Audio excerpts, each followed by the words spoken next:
Filmate, Boheni. Boheni. Nici?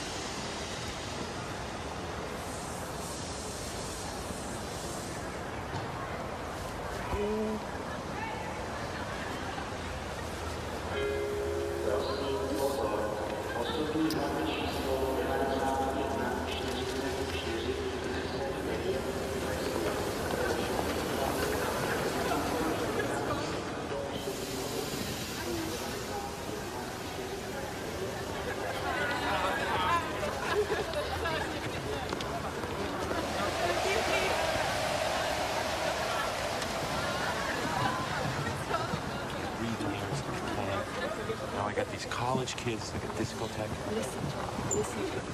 I'm sorry. You are a nice boy, but I'm too beautiful for you. Goodbye, brother from America. You want one more kiss before I go?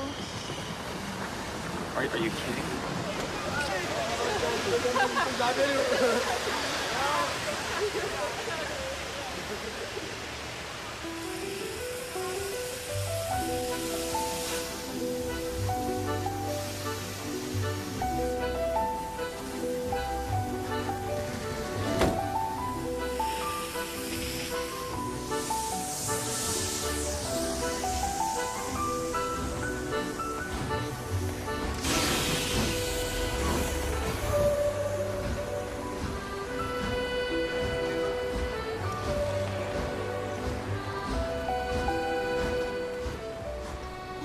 I'm here tonight to tell you about a father who loved his son and a son who loved his dad. The way this story is going to unfold for you, it's a little bit different because I want to bring it to now.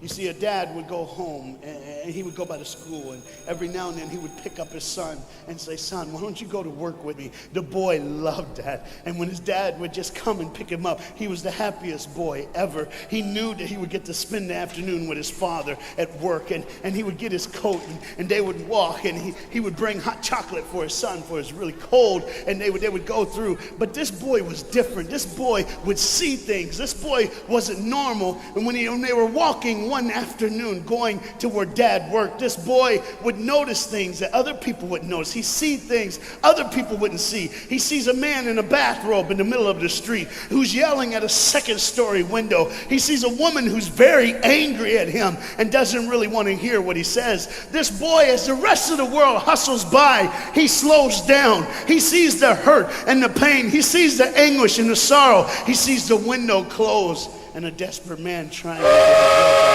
What he did doesn't matter. That he hurting is all that matters. And this boy would see these things. His father rushes and gets him by the hand and says, "Let's go, we'll be late." He would stop and look one more time. Can I stop his pain? Can I stop her hurt? But the boy loved his father. They would go and they would catch the trolley. I think that's what you call it here. We call it a tram. Yeah, I don't know the words, but he would get on there with his dad, and the boy would just notice people. He would look, and that day, one particular, he noticed something as he got on the train. To explain something, as you can hear, there's a train coming, and I got to get through this before the train gets here. He saw a man, he saw a woman. He saw that the man seemed very happy and the woman seemed very sad, and he couldn't understand why they could be together and one be happy and the other be sad. He couldn't understand that, but the little boy knew that there was something wrong. He had this feeling, this instinct that was amazing, how he cared for other people. But he loved none other than his father. He knew his daddy loved him. And as he watched the world and their hurt and their pain, he knew that he would always have a father. But even notice this. I need you to understand as you hear this story and get involved in the life of this man and his son. I need you to notice that there's no mom. As they walked through the woods, the boy would say to his father, Dad, what will I do when I grow up? What will I get to do? Will I get a cool job like yours? How will I work? He said, I don't know, but I want to change the world. I want to do something great. I want to do something wonderful. I want to help people. I want to do something that could change the lives of anyone. I just want to be that great. I just want to do something good. And as he walked with his dad would say, son, you will be great. You will be awesome. You will change the world. Your life is going to be incredible. But there was a train coming. There's always a train coming. The train is called life.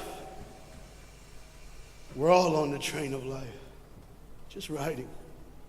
Whether we realize the truth or not, whether we realize what's happening or not, we're all on that same train tonight. Only God has saw it fit for us to be in the same room, in the same car, for such a time as this.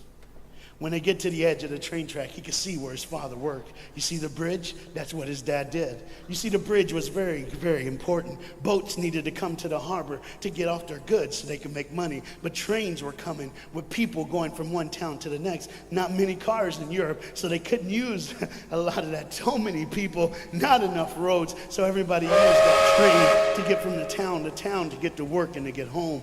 And one day the train was coming by.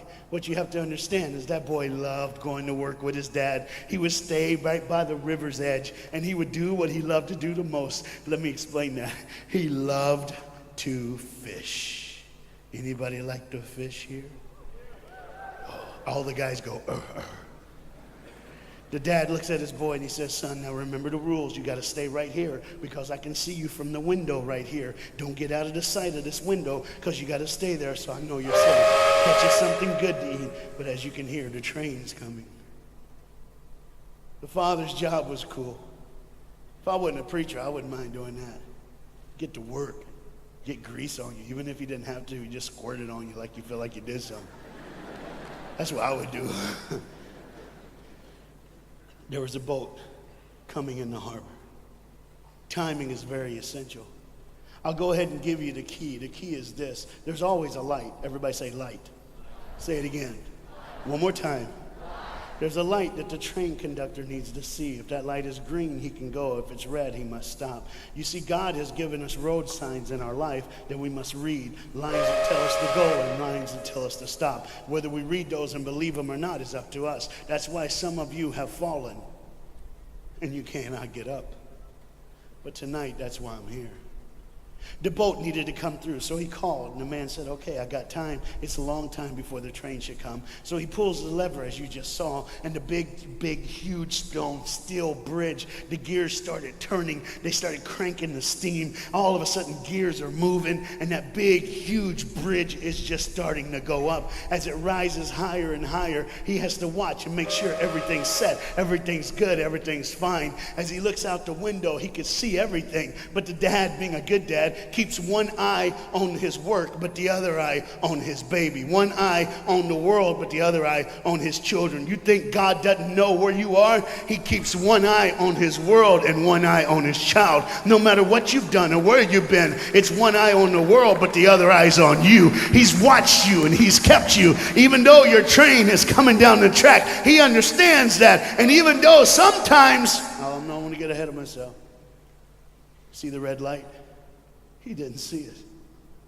So many times we don't see the red light. See, to just say the train was early. The boy can hear and see the steam. And he looks and says, Daddy, the train. Daddy, the train's early. Daddy, you got a daddy. Hey, Daddy, the train. Daddy, the train's coming. But the dad was looking at the gears, making sure he had enough oil, making sure there was enough steam to get the bridge back down for the train. And the boy knew one thing. Now listen, the boy knew that his dad one time showed him where the trigger was. It was a red lever. If he pulls it, the train bridge would collapse down fast and the train would be able to come across. All the boy knew was there were people on that train. There were people that needed to be saved. There were people that had, some of them just with their friends having a good time, like everything's fine. They did not know that the bridge was up. They did not know what was coming. They're just living their life like you and me, just going down the road, just being our own thing, doing our own thing. And the dad all of a sudden hears the train coming. He looks and then he said, oh, my son. He looks out and his boy's gone. He's like, oh my God, where's my son?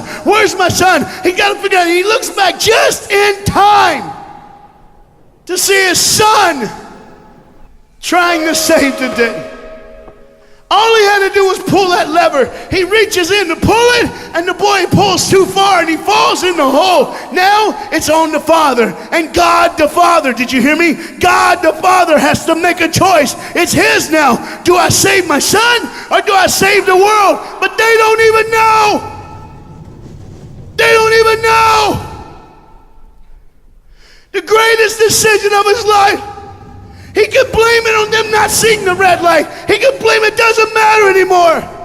Pull the lever, save the world. Leave it up, save your son. For God so loved the world that he gave his only son.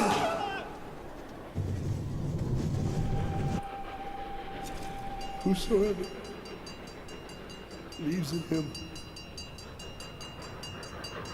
will not perish. 3, 2, 1. It's over. And they didn't even know. They never would know. They didn't even know the train goes by. It's fine. Everything's cool. The bridge is down. Just like always. It's always going to be down. Are you hearing me tonight? He gave his only son. For God so loved the world that he gave. And you know what's amazing? I wonder what God did right when his son died on that cross. When he breathed his last breath. When he took that breath and he breathed and it was over. Here's what the Father would have looked like. They didn't even know, just trying to think of their life. Just trying to figure out what they're going to do next. Just thinking about the person they're going to see, the people they're going to hang out with.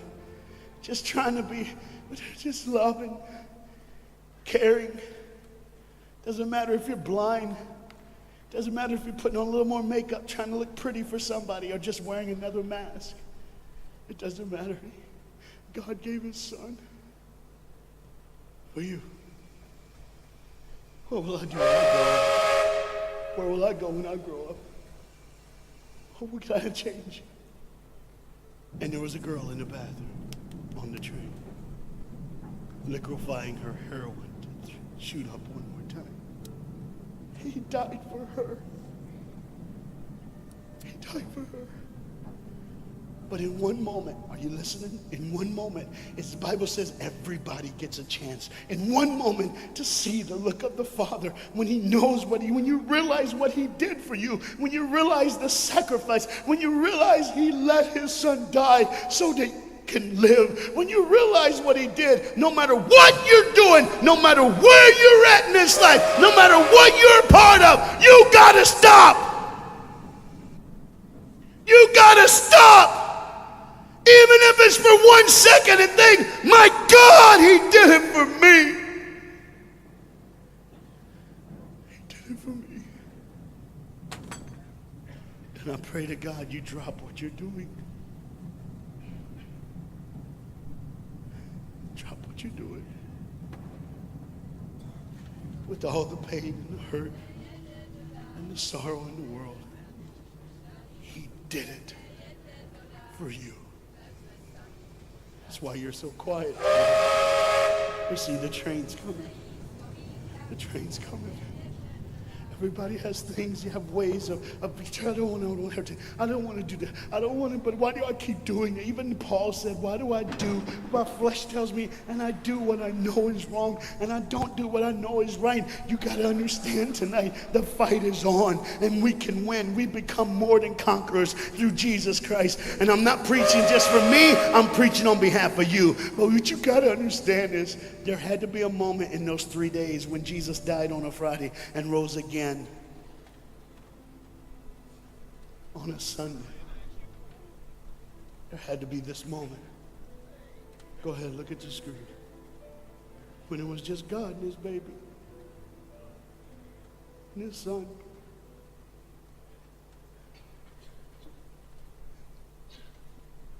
Every sin that's ever been committed in this earth is rolling through your mind right now. I'm here to tell you that as the sun sets in the afternoon, the sun will rise again. And when the sun rises again, you cannot change your past, but you can change your future. You see, it's always a different day. One day someone lives, the next day they die, the next day you wake up and you're still living. You're like, why am I going to live? Why does this have to be my turn? Why can't I? You can just preach. I could have stopped, but I need you to see the whole picture here. You see, because when God the Father gave his only son, when Jesus Christ breathed his last breath and he died, he did it in a way that you can never ever say, you don't know me, you don't understand me, God don't understand my pain, God don't understand my sorrow. You see, that's the very train that boy was on. That's the very train that he was on. And as this dad remembers, look real close. You see the pictures of the people? Bam, there they are. But there's somebody added in the picture, isn't it? Bam, there they are. Do you see who's added in it? In every face of every person, Jesus is in their life. Why? Because when you're the greatest sacrifice, you always end up in everyone's life. No matter where they are, who they are, he did it so that you can say he was there all the time, waiting patiently in line. Jesus Christ was there all the time. And the train keeps going. The train keeps coming. Train keeps moving. People keep living and people keep dying. And God the Father just watches it all. One eye on the world, the other eye on you. Some of you are starting to figure it out. You're like, what is he looking for? Just one girl. Because see, the whole horrible day, God only had his eyes on one person. And it was just a day on the street corner. When he walked by, he saw a girl with a babe. And she saw him. Do you get it? Old things are passed away. Behold, all things become new. He did it so that we can live. No matter what the sin, no matter what the pain, no matter what the sorrow, the sacrifice was perfect. It was perfect. And it was for you. And God the Father watches it all unfold. And all he can say